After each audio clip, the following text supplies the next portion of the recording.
신약성경 311쪽 에베소서 1장 11절로 14절의 말씀을 다 같이 함성으로 봉독하시겠습니다. 모든 일을 그의 뜻의 결정대로 일하시는 이의 계획을 따라 우리가 예정을 입어 그 안에서 기업이 되었으니 이는 우리가 그리스도 안에서 전부터 바라던 그의 영광의 찬송이 되게 하려 하심이라. 그 안에서 너희도 진리의 말씀 곧 너희의 구원의 복음을 듣고 그 안에서 또한 믿어 약속의 성령으로 인치심을 받았으니 이는 우리 기업의 보증이 되사 그 얻으신 것을 속량하시고 그의 영광을 찬송하게 하려 하심이라. 아멘.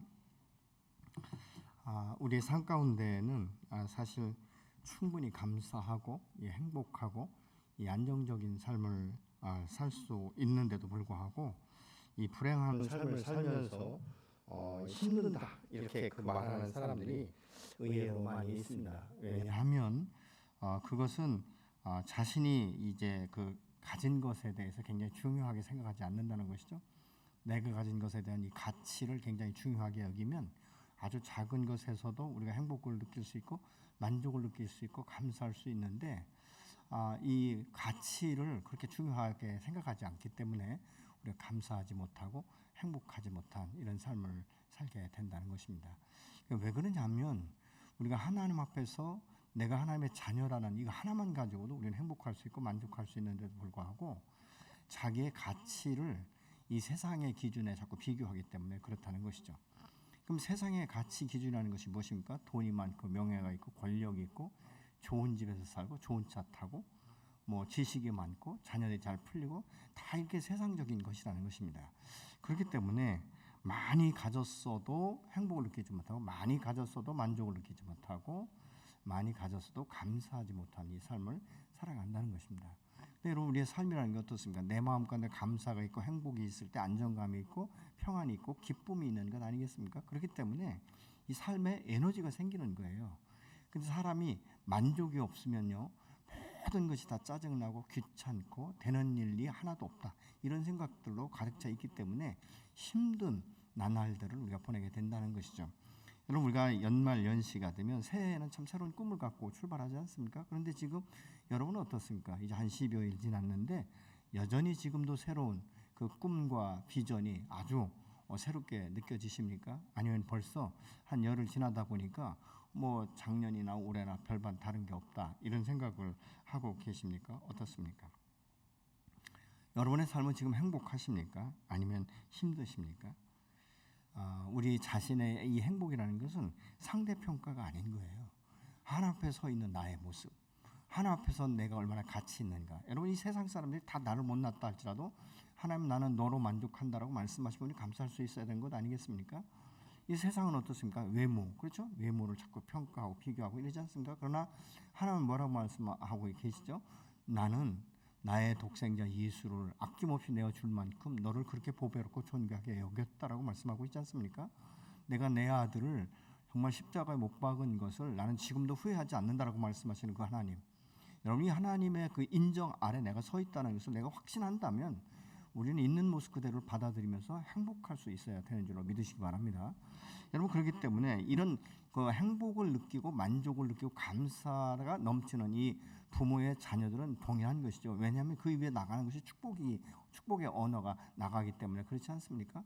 여러분 내가 마음이 편안하고 안정감 있고 행복을 느낄 때 나는 이웃에게 축복할 수 있고 우리 가정 가운데 우리 가족 가운데서도 정말 행복하다. 나는 너로 인해 행복하다. 난 너로 인해 감사하다. 이런 말을 할 수 있는 거예요. 근데 내 자신이 만족을 느끼지 못하고 행복 지수를 느끼지 못하고 감사를 잃어버리면 매사가 다 짜증스럽고 자녀들이 말 안 듣고 자꾸 이럴 때 거친 돌처럼 그렇게 생각되지 않습니까? 그렇기 때문에 참 저것만 없어도 내가 편할 텐데 이런 생각을 우리가 가질 수 있다는 것이죠. 여러분 이 세상의 행복 지수는 사실은 아무리 많은 것을 누린다 할지라도 잠시 지나가는 안개와 같은 것 아니겠습니까? 그렇기 때문에 이 어리석은 이 부자가 먹고 마시고 즐기자 이럴 때 야 이 어리석은 자야 너의 영혼을 내가 오늘 저녁에 취한다면 그것이 무슨 유익이 있겠느냐 이렇게 말씀하시는 것을 우리가 볼 수 있게 되는 것이죠. 여러분 우리가 이 세상에서 모든 것을 다 누린다 해도 영원한 생명을 얻고 누리지 못한다면 잠시 있다 없어지는 이 안개와 같은 이 세상의 낙이 무슨 그렇게 유익이 있겠는가. 여러분 아무리 돈이 많아도요 한 7, 80이 되면요. 뭐 있으나 없으나 엇비슷한 것 아니겠습니까? 어떤 때 이렇게 그 여행을 가보면요. 겨우 지팡이 머리에 의지해서 자녀들의 손에 막 이렇게 이끌려서 다니시는 분들을 보면 그게 뭐 아무리 외제차 타고 내리셔도 그렇게 뭐 행복해 보이고 그렇게 누리는 것 같지 않더라고요. 아니 저분이 젊어서는 얼마나 건강했겠어요. 얼마나 참 자기 하고 싶은 일 다 했겠습니까? 그런데 그게 간발의 차이예요. 작년까지 건강했던 사람이 올해 그렇게 될 수도 있는 것이고요. 어떤 분이 그러더라고요. 자기는 매사에 건강이라는 게 모든 것에 불만족스러웠대요. 근데 병원에 가보니까 자기는 아무것도 아니더래요. 그래서 자기가 건강한 것이 얼마나 행복한 것인지를 병원에 가서 비로소 깨달았다. 이런 말씀을 하시는 분이 계시더라고요. 우리가 건강은요 당연한 걸로 생각하지 않습니까? 근데 당연한 게 어디 있겠어요. 하나님 지키시고 보존해 주시니까 내가 건강한 거고. 그렇잖아요. 우리가 지금 걸을 수 있는 거, 볼 수 있는 거, 느낄 수 있는 거 얼마나 감사한지 모릅니다. 여러분 어떤 때는 우리가 몸이 뭐 찌뿌둥하고 피곤해서 병원에 갔을 때 당신 암 상기입니다. 이런 이야기 들으면요 하늘이 무너지는 것 같지 않습니까? 그러면 뭐 돈이고 뭐가 아무 생각이 없는 거예요. 어떻게 하면 내가 이 생명을 더 유지할 수 있을까? 어떻게 하면 이것을 내가 완치시킬 수 있을까? 여기에 집중할 수밖에 없는 것 아니겠습니까? 그렇다면 이 세상적인 것에 지나치게 우리가 가치를 부여할 필요가 없다는 것이죠. 적당히 먹고 마시고 누릴 수 있으면 되는 것 아니겠습니까? 이 사도 바울이 자신이 누리던 모든 것을 다 포기하고 아무 것이 없다 할지라도 나는 주님을 따르는 것 한 개만으로도 나는 만족하고 기뻐한다. 그렇게 말을 하고 있어요. 고린도서 6장에 보면요. 하나님의 은혜를 헛되이 받지 아니했기 때문에 하나님의 은혜 가운데서 내가 하나님의 일꾼 된 것으로 인하여서 오는 환난과 궁핍과 이 고난과 이 매맞음과 먹지 못한 가운데서 이 구원의 가치와 생명의 소중함을 알기 때문에 바울은 그것으로 만족한다라고 말했던 사람이에요. 어떤 분은 그럴 거예요. 바울은 사명자니까 특별히 복음을 전하기 위해서 이방인의 사도로 하나님께서 부르셨기 때문에 그럴 수 있지 이렇게 생각할 수 있어요. 네, 여러분 아니에요. 꼭 사명자만 그렇습니까? 아니 내가 하나님의 전적인 은혜로 예수 믿고 구원받지 않았다면요 우리는 여전히 불행한 나그네 길을 살아가는 거예요. 아등바등 세상과 붙들고 살아가는 거예요. 근데 어느 순간인가는 그렇게 아등바등 살던 사람도 손을 놓을 수밖에 없는 상황이 온다 그 말입니다. 그러면 과연 돌아볼 때 남는 것이 뭐가 있는가? 11절에 뭐라고 말할까? 모든 일을 그의 뜻의 결정대로 일하시는 이의 계획을 따라 우리가 예정을 입어 그 안에서 기업이 되었다. 이렇게 말씀하고 있어요. 모든 일을 그의 뜻에 따라서 결정하고 일하시는 대로 우리가 이 세상을 살아갈 수밖에 없다는 것이죠. 그런데 그 중에 하나님께서 우리를 선택하고 뽑으셔서 당신의 기업이 되게 하셨다라고 지금 말씀하고 있는 것이죠. 기업이 되었다는 말은 클레로라는 말인데 제비 뽑다, 선택받다 이런 의미예요. 그러니까 이 구약 시대 때는 이스라엘 백성들이 이 땅을 차지할 때 제비를 뽑았어요. 그러니까 제비를 뽑아서 이건 내 땅, 이건 내 땅 이렇게 그 땅을 구분하고 그렇게 했던 것을 우리가 민수기 26장 55절 56절에서 보면 알 수 있거든요. 그런데 본문의 뜻은 우리가 제비 뽑아서 하나님의 자녀가 된 것이 아니라는 것이에요. 수많은 정말 바다의 모래알같이 해변의 모래알같이 하늘의 물결같이 그 많은 그 인국 가운데 하나님께서 우리를 선택하고 뽑으셔서 믿음을 주셨고 그래서 당신의 그 몸 안에서 우리가 구원받고 하나님을 아버지라고 부를 수 있는 선택받은 백성이라는 거예요. 그렇기 때문에 우리가 그것 하나만으로도 내가 만족할 수 있고 감사할 수 있고 행복을 누릴 수 있다라고 말하고 있지 않습니까? 여러분 세상에 누가 하나님을 아버지가 내가 하나님과 함께 동행하고 하나님의 일에 동역한다라고 누가 말할 수 있겠습니까? 예수 믿고 구원받은 사람들에게만 속한 거예요. 그건 얼마나 감사합니까? 아니 천지를 지으신 하나님께서 나는 너의 동역자라고 말씀하고 너는 나의 동역자라고 말씀하는 거예요. 너는 나의 아들이요 딸이라고 말씀하시는 거예요. 여러분 그러면 그거 하나로도 우리가 만족할 수 있어야 되는데 우리의 이 죄성은 우리가 세상에 이 몸에 젖어버린 이 습관은요 뭐가 있어야 되고 남보다 더 큰 것을 받아야 되고 더 많은 것을 내가 누려야 누리는 것처럼 그렇게 산다는 거예요. 여러분 욕심은 죄를 낳습니다. 죄가 장수하면 사망에 이른다라고 말하고 있지 않습니까? 예수 안에서 구원받은 사람들도요, 세상에 욕심에 젖어들기 시작하면 눈에 보이는 것 없어요. 믿지 않는 사람보다 더 악하게 행동할 수 있는 거예요. 어떤 분들은 하나님을 빙자하지 않습니까? 어떤 때 보면요, 세상에 권력 가진 자들이 장로라고 말을 해요. 근데 행동하고 말하는 거 보면 전혀 아니잖아요. 차라리 장로를 꼈으면 좋겠어요. 저는 어떤 때 그런 생각이 들어요. 저 사람 장로라고 하지 않았으면 좋겠다, 이런 생각이 들 때가 있다는 거죠. 뭐 그 속은 제가 볼 수 없지만 하나님은 아실 거예요. 오늘 다시 말하면 에베소 1장 3절 이하에 보면 우리의 구원은 첫 번째로 하나님의 설계에 의해서 우리가 되었고, 두 번째로는 이것을 위해서 하나님께서 예수 그리스도를 이 땅에 보내셨고 십자가에서 나의 죄값을 대속하시고 대신 지불하셨다는 것이죠. 그리고 마지막엔 우리를 떠난 것이 아니라 영원히 우리와 함께하기 위해서 성령으로 오셔서 인치셨다라고 말하고 있습니다. 인침이라는 건 무엇이죠? 구약시대 때 보면 인봉하는 거예요. 아무도 그것을 만질 수 없는 것 아니겠습니까? 이 왕이라 할지라도 인을 치면요, 자기 마음대로 변개할 수 없어요. 다니엘서에 보세요. 그렇지 않습니까? 변개할 수 없는 거예요. 그만큼 인이라는 것은 보증수표와 같은 거예요. 그렇기 때문에 성령으로 인치셨다라고 지금 말씀하고 있죠. 여러분, 예수 믿고 구원받은 이 사람에게는요, 성령이 내주하셔서 영원토록 함께 하시는 줄로 믿으시기 바랍니다.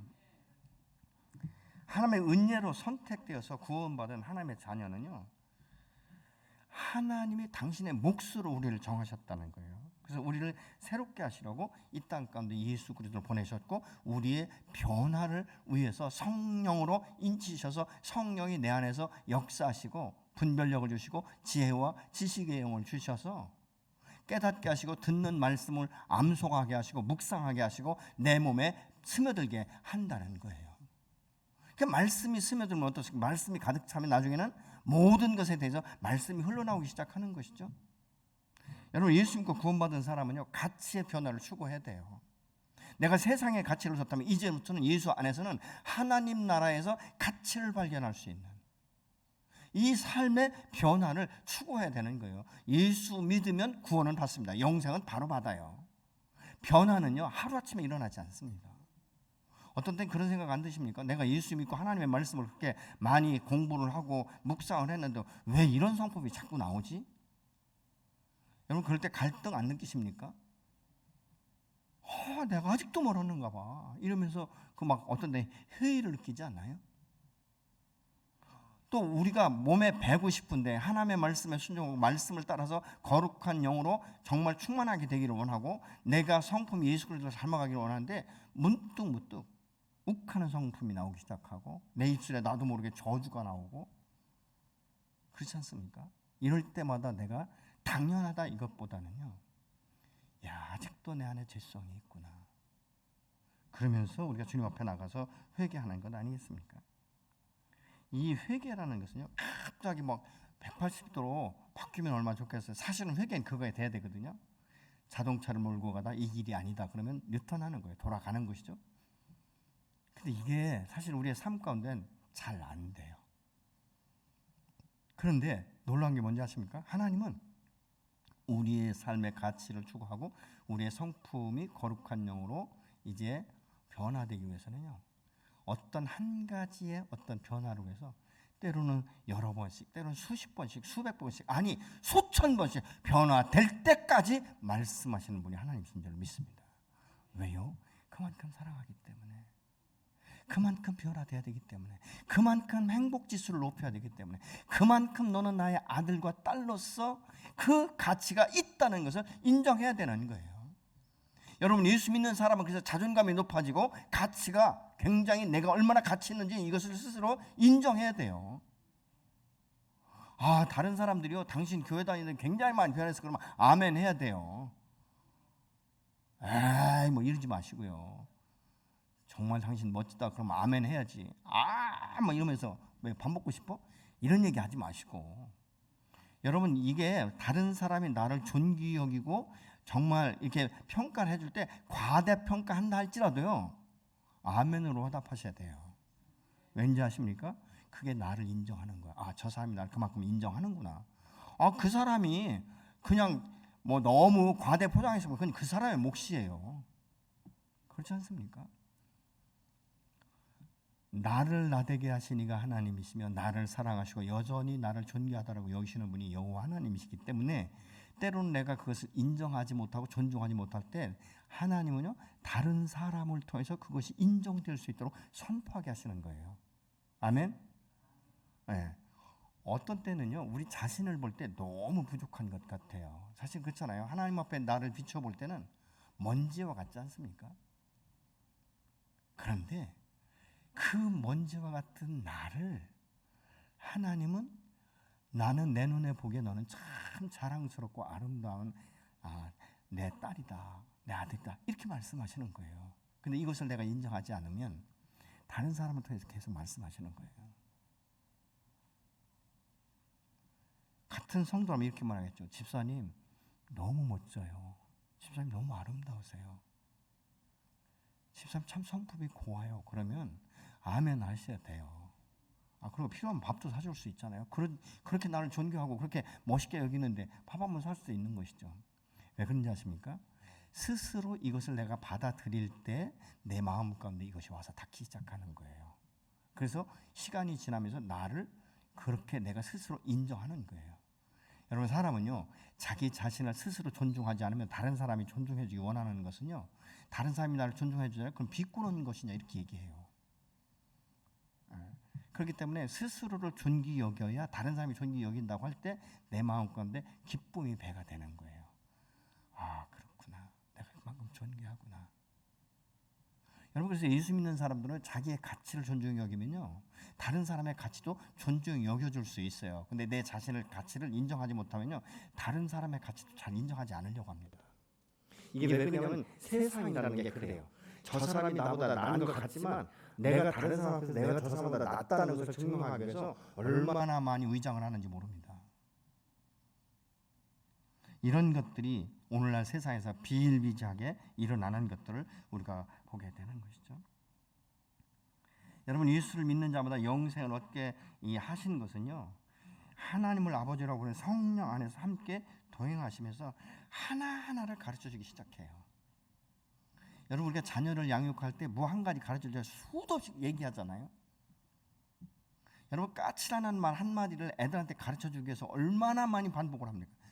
아빠 저게 뭐야? 그게 귀찮을 정도로 그러잖아요. 귀찮을 정도로 묻고 또 묻고 또 묻고 나중에는 막 화가 나가지고 그때 말라 이렇게 할 수도 있어요. 그런데 그렇게 반복적으로 가르쳐 주면 그것이 되잖아요. 하나님은요 오늘도 이 진리의 말씀, 이 언약의 말씀들을 우리가 깨닫기를 원하세요. 그래서 이 말씀이 풀어질 수 있도록 때로는 내가 기도하면 하나님의 계시의 그 계시로 기록된 이 말씀들이 내게 계시의 눈을 열어서 이 말씀이 이해가 되게 이 말씀이 풀어져서 아멘이 되게 하시고 은혜가 되게 하시는 거예요. 그래서 어떤 때는 말씀 묵상하다 나도 모르게 눈물이 나오잖아요. 감동이 되지 않아요? 이 말씀 이런 말씀이구나. 하나님이 날 이렇게 사랑하셨구나. 하나님이 나를 이렇게 인정하고 계시구나. 이 말씀을 보니까 전에 내가 기도할 때 들었던 이것이 언약의 말씀이었구나 라는 것들이 내 마음 가운데 탁 와서 부딪힐 때는요 감동이 돼요. 그렇지 않습니까 여러분? 하나하나 깨닫게 하시는 것이 얼마나 큰 은혜인지 모릅니다. 이것은 인간의 힘으로 능으로 지식으로 세상 지식으로는 풀어낼 수 없어요. 성령을 통해서 하나하나 이 성령의 도우심으로 깨닫게 되면서 뭘 보는지 아십니까? 내 안에 죄성이 얼마나 많은지, 내가 지금까지 합리화시키고 이것은 정말 정당하다라고 이야기했던 것 중에서 얼마나 가증된 것들이, 얼마나 이것이 이 죄성에서 나온 거짓인지, 얼마나 큰 위장인지, 이런 것들을 하나하나 깨닫게 하시는 거예요. 그래서 이게 죄였구나. 그래서 회개하고 조금씩 하나님의 거룩한 성품을 닮아가게 하기 위해서 우리의 귀에 하나님 그렇게 수도 없이 말씀하신다는 거예요.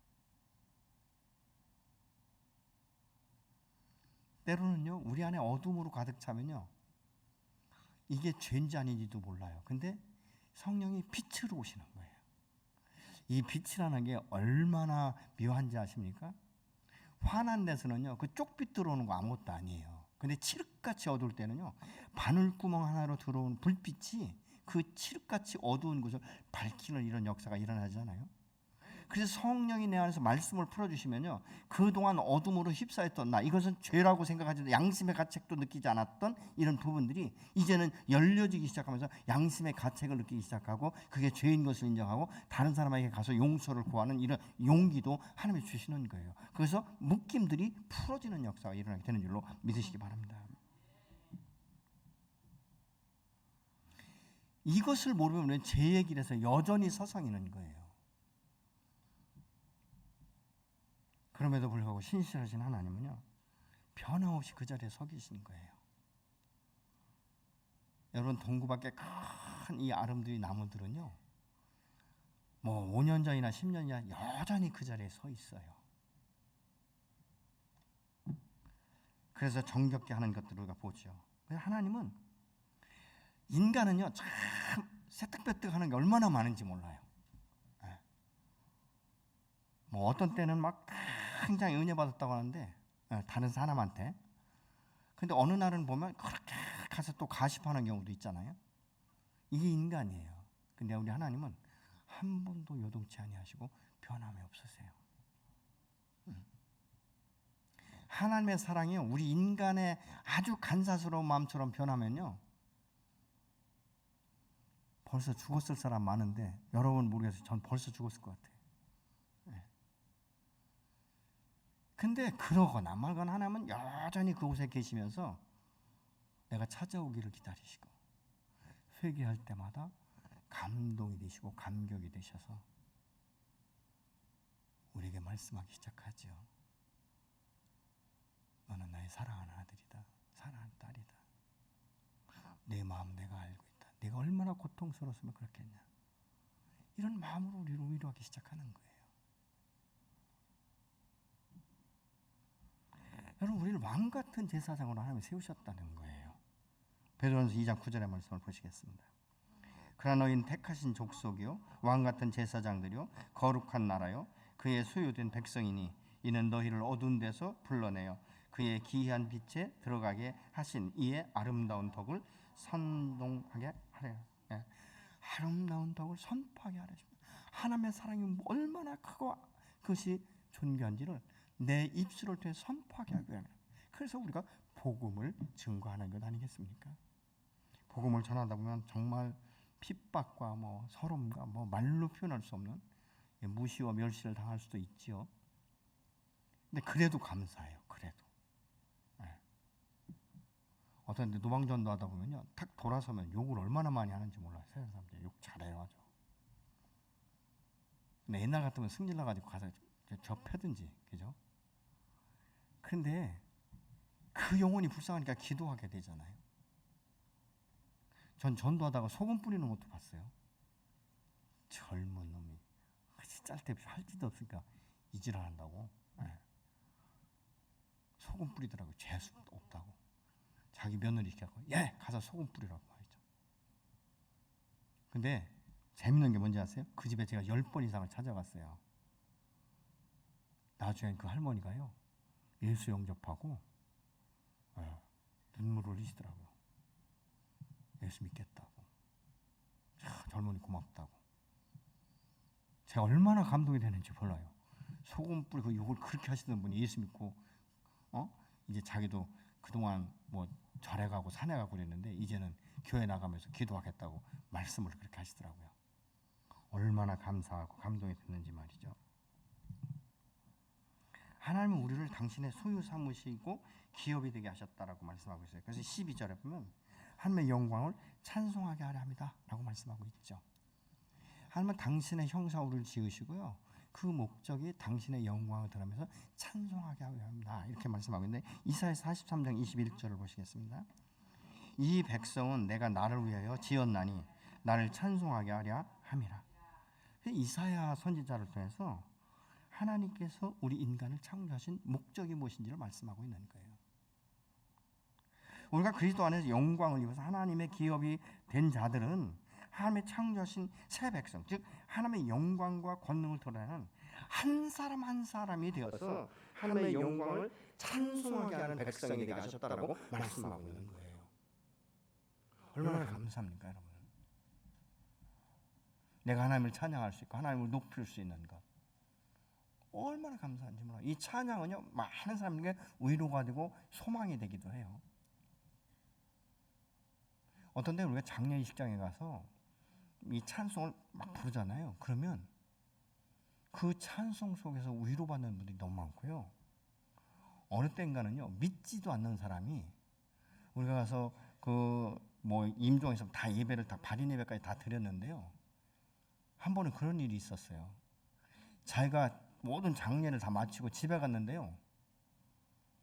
그 찬송이 귀에서 계속적으로 소리가 나가지고 그 찬송가 좀 어떻게 해달라고 해갖고, 예. 그 찬송가를 녹음해서 보내준 적도 있어요. 놀랍잖아요. 예. 하늘 가는 밝은 길이. 그 찬송을, 예. 우리 또 사모가 또 굉장히 크게 잘 부르잖아요. 계속 속에서 맴맴맴매 해가지고 그 찬송 듣고 싶다고. 여러분, 이 찬송이 그런 위력이 있어요. 우리가 의기소침할 때 나도 모르게 흥얼거리면서 찬송이 나오기 시작하면 시간이 지나면서 어떤 때 마음이 찡하고 눈물이 나오지 않습니까? 찬양은 힘이 있어요. 위력이 있어요. 주의 임재를 경험하잖아요. 저는 우리 성가대원들을 보면요, 참 대단하다. 요즘 들어서 이제 찬송할 때 마스크를 벗으니까 얼마나 그 원음이 좋은지, 마스크 쓰고 할 때하고 전혀 다르잖아요. 얼마나 그 파워가 있는지. 그래서 찬송은요, 굉장한 은혜를 더하면서요, 우리에게 주의 임재를 경험하게 하기도 해요.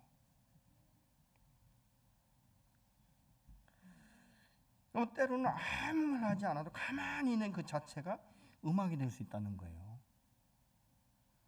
찬송이 될 수 있다는 것이죠. 우리가 그렇게 될 수 있는 것은 우리의 삶의 모습이 온전하거나 완벽해서가 아니에요. 내가 부족한 걸 느끼기 때문에 주의 임재를 우리가 대망하고 그 안에서 주께서 내 마음을 다스리기를 원하는 마음으로 나아갈 때 하나님이 말씀하기 시작하고 곡조 있는 찬송을 통해서 내 마음을 녹이시는, 여러분, 나는 불완전하더라도 우리 주님이 온전케 보시기 때문에 너는 나의 영광과 찬송이 된다라고 말씀하는 거예요. 우리가 그렇게 되기 위해서는 무엇을 알아야 됩니까? 하나님이 그분이 어떤 분인지, 나의 죄를 대속하기 십자가에 죽으신 그 예수님이 어떤 분인지를 먼저 알아야 되죠. 그리고 지금 내 안에서 역사하시는, 나를 도와주시고 나를 깨닫게 하시고 계속적으로 변화할 수 있도록 말씀하시는 성령의 내주하심을 우리가 알아야 되는 거예요. 여러분, 아는 것은 지식이 아니잖아요. 삶을 통해서 드러나고 삶을 통해서 배워가는 것이죠. 경험되어지는 거예요. 여러분, 성령의 말씀하시는 대로 우리가 그 성령의 말씀 앞에 의지하고 나갈 때 처음엔 그게 어색해요. 이거 이렇게 해도 되나 이런 생각이 들죠. 근데 한 번, 두 번 순종하다 보면 그 말씀이 그렇게 확신을 갖기 시작하는 것들을 우리가 보게 되는 것이죠. 여러분, 우리가 하나님과의 관계를 알 때 우리에게 소망이 되는 거예요. 그게 행복자로 설 수 있는 기회예요. 여러분, 그래서 주님이 내 소망이 되시고 행복자로 나를 인치셨다는 걸 깨닫기 시작하면 우리는 행복한 거예요. 근데 하나님이 우리를 행복자로 만들으셨다고 말씀하고 있어요. 신명기 33장 29절을 보시겠습니다. 이스라엘이여, 너는 행복한 사람이로다. 여호와의 구원을 너같이 얻은 백성이 누구냐? 그는 너를 돕는 방패시요 내 영광의 칼이시로다.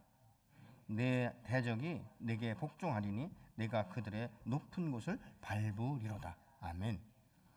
여호와는 우리를 행복자래요. 아멘. 하나님 행복자라고 말씀하시는데 그 얼마나 큰 힘입니까?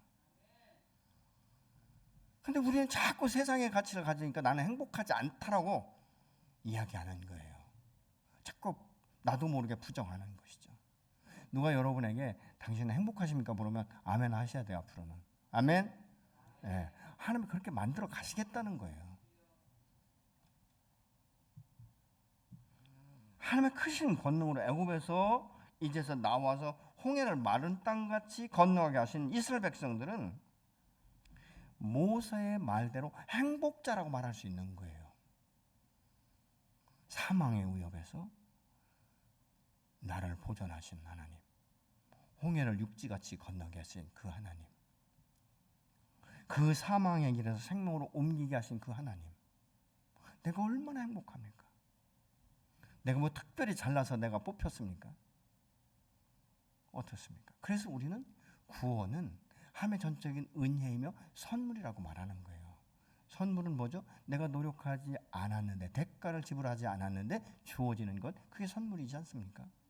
그래서 우리의 구원은 은혜 안에서 얻어진 선물인 줄로 믿으시기 바랍니다. 여러분, 우리가 죄값을 내가 대신 지불할 수 있다면 여러분 죽을 때까지 벌어도 그거 못 갚을 거예요. 그렇지 않습니까? 그런데 예수 그리스도가 나의 죄를 대속하여 십자가에 죽으심으로 단번에 죄사함을 받지 않습니까? 이거보다 더 큰 축복이 어디 있겠습니까? 이거 하나만 가져도 행복하다라고 말할 수 있어야 되는 것이죠. 그러면서 뭐라고 말합니까? 그리스도 안에 있는 자들에게는 하늘의 모든 신령한 복을 받은 자처럼 행복자가 된다는 거예요. 얼마나 감사합니까? 여러분, 이 세상 사람들이 날 몰라줘도요, 나는 하나님과 함께 동행하는 거예요. 그거 하나님 생각해도 행복하잖아요. 하나님 나와 동행하신다. 오늘도 내가 죄성이 있음에도 불구하고 여전히 내 안에서 성령을 통해서 역사하시고 말씀하시고, 그러니까 우리 마음 가운데 위기 가운데서 평안을 누릴 수 있는 것은 무엇입니까? 주께서 나를 붙들고 계시기 때문에, 주께서 나를 그 품에 안아 주시기 때문 아닙니까?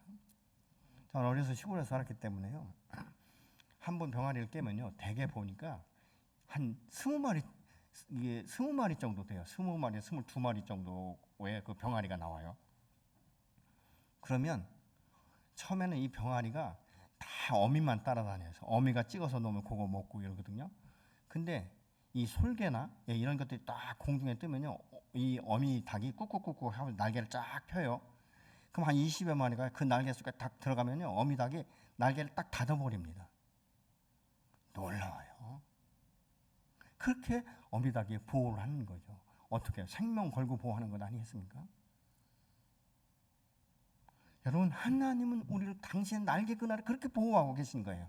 이 세상 험악한 이 세상 가운데 나를 안전하게 보호하시고 하루하루를 지키시며 내게 꿈과 비전을 주신 하나님께서 올 한 해 동안 그것을 성취되어질 수 있도록 지도하시고 그리고 붙드시고 인도하시는 줄로 믿으시기 바랍니다. 그것이 행복자의 모습이에요. 여러분, 하나님이 나와 함께 하신다니까 하나만 가져도 그렇지 않습니까? 행복자는 뭐예요? 자기 인식을 뚜렷하게 가져야 돼요. 자기의 가치관이 얼마나 소중한가를 알아야 되는 거예요. 하나님의 모든 신령한 복을 주신다라고 말씀하고 있지 않습니까? 하나님의 창세 전에 우리를 택하신 것과 우리를 예정하셔서 하나님의 자녀가 되게 하신 것과 그리스도의 그 피로 구속하시고 만물을 통일하게 하시는 이 하나님, 그 비밀을 깨닫게 하시는 이 모든 것들이 신령한 복 중에 그 내용물이라는 거예요. 여러분, 하나님이 우리를 존귀한 백성으로 삼아주시고 성령으로 인치시지 않았습니까? 이것은 무엇입니까?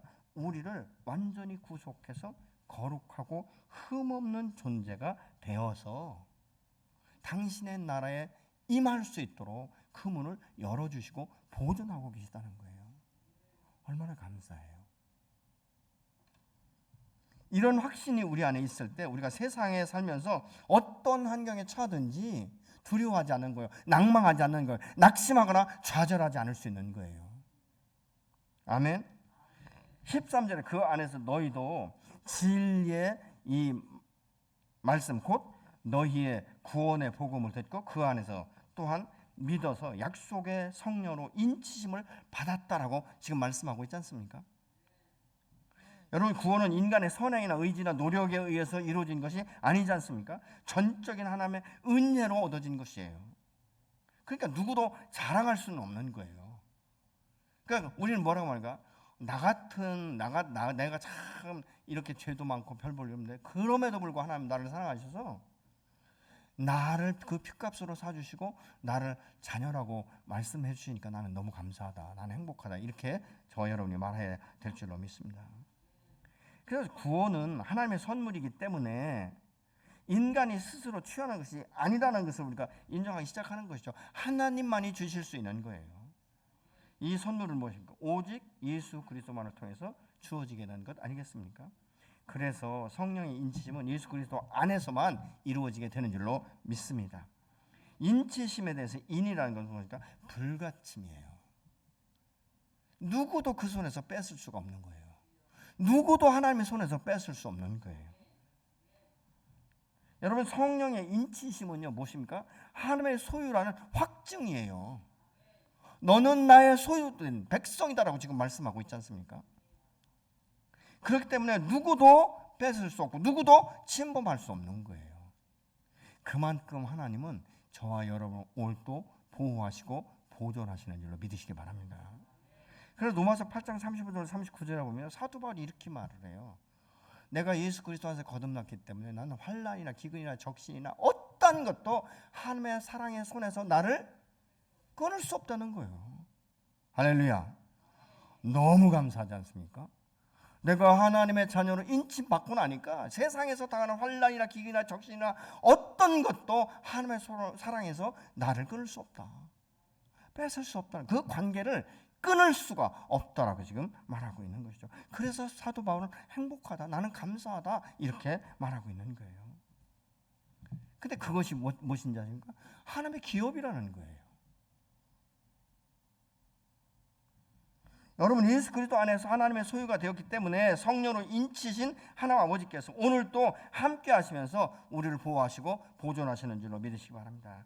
14절에 이는 우리의 기업이 보증이 되사 그 얻으신 것을 속량하시고 그의 영광을 찬송하리라 하십니다라고 말씀하고 있죠. 약속의 인치심의 결과는 내가 하나님의 아들이 되었다는 이 말인데, 하나님이 주시는 이 유업과 기업의 상속자가 됐다는 거예요. 우리는 하나님의 나라를 기업으로 받지 않습니까? 하나님의 나라를 상속받지 않습니까? 어떻게? 내 노력으로요? 내 힘으로요? 내 머리로요? 아니에요. 하나님의 은혜로 하나님 당신의 자녀를 삼으시고 이렇게 우리에게 기업이 되게 하신다, 유업을 주신다라고 말씀하고 있지 않습니까?